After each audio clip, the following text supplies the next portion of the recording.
4 కోట్ల తెలంగాణ ప్రజలు గతంలో అనేకమైనటువంటి పోరాటాలు చేసినటువంటి సందర్భంగా మనం గుర్తు తెచ్చుకోవాలి. ఆనాడు కొమరం భీం జల్ జమీన్ జంగిల్ అనే నినాదంతో మరి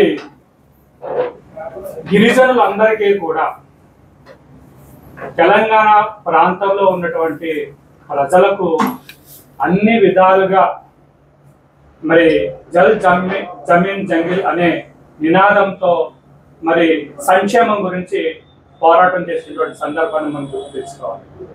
అదేవిధంగా తెలంగాణ కోసం సుమారు 1200 మంది ఆత్మ బలిదానాలు చేసినటువంటి సందర్భాన్ని మనం గుర్తు తెచ్చుకొని ఆ పోరాటం యొక్క ఉద్దేశం మనం తెలుసుకోవాలి. అంటే చాకలి ఐలమ్మ కావచ్చు, ఇలా అందరూ కూడా పోరాటం వెనుక ప్రత్యేకమైనటువంటి ఉద్దేశం, పోరాట పటిమ, అదేవిధంగా ప్రజల సంక్షేమం, ప్రజల ఆత్మాభిమానం దాంట్లో దాగుంది.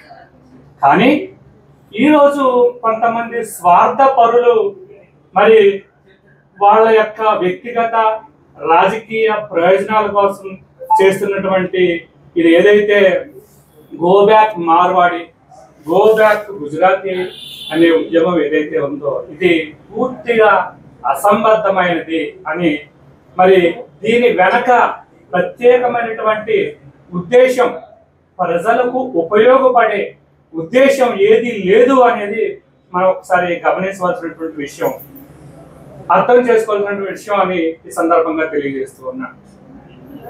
తెలంగాణ ప్రాంతంలో మార్వాడి వాళ్ళు వచ్చింది కొత్త కాదు. మరి 18వ శతాబ్దంలోనే తెలంగాణ ప్రాంతమైనటువంటి మరి రాజధానిగా ఉన్నటువంటి హైదరాబాదు, అలాగే ముంబైలో, అలాగే బెంగళూరు ప్రాంతంలో 18వ శతాబ్దంలోనే వారు రాజస్థాన్ మార్వార్ అనే ప్రాంతం నుంచి వచ్చి వారు వ్యాపారాల్లో స్థిరపడటం జరిగింది.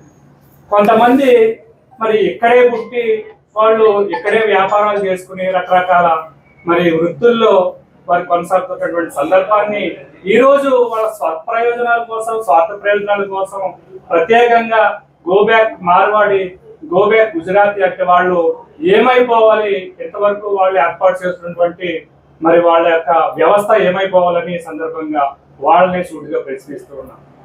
అంతేకాకుండా తెలంగాణ ప్రాంతంలో ఉండే మనవాళ్ళు అనేక మంది అటు ఢిల్లీలో కావచ్చు, మరి అటు మహారాష్ట్రలో కొన్ని ప్రాంతాల్లో కాలనీలుగా ఏర్పడిపోయారు. అంతేకాకుండా కొన్ని ప్రాంతాల్లో, కొన్ని పట్టణాల్లో వృత్తి, మరి వ్యాపార, వాణిజ్య, మరి విద్యా అవసరాల కోసం వాళ్ళు వెళ్ళిపోయి స్థిరపడిన వాళ్ళు ఉన్నారు.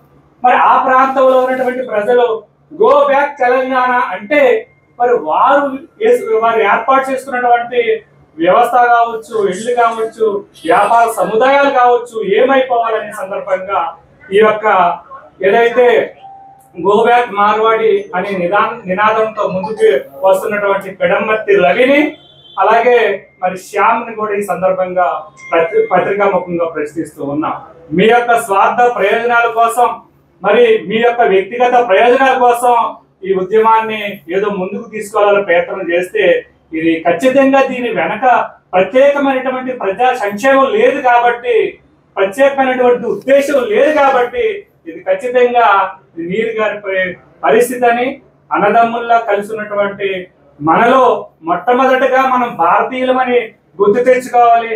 ఆర్టికల్ 1 రాజ్యాంగం ఇచ్చినటువంటి ఆర్టికల్ 1 ప్రకారంగా మనం అందరం కూడా జాతీయ భావం కలిగి ఉండాలి, సమగ్రత, సమైక్యత కలిగి మనం భారతీయ వాదుల్లో జాతీయ వాదాన్ని ముందుకు తీసుకెళ్లాలి తప్పించి వారు స్వప్రయోజనాల కోసం మరి పనిచేస్తే వారు ఊరుకునే ప్రసక్తే లేదు.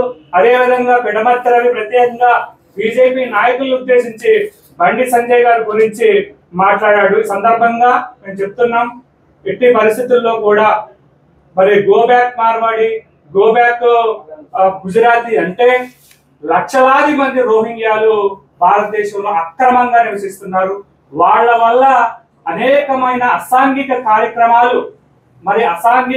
కార్యక్రమాలు ప్రతిరోజు నిత్యకృతం అయిపోతున్నాయి.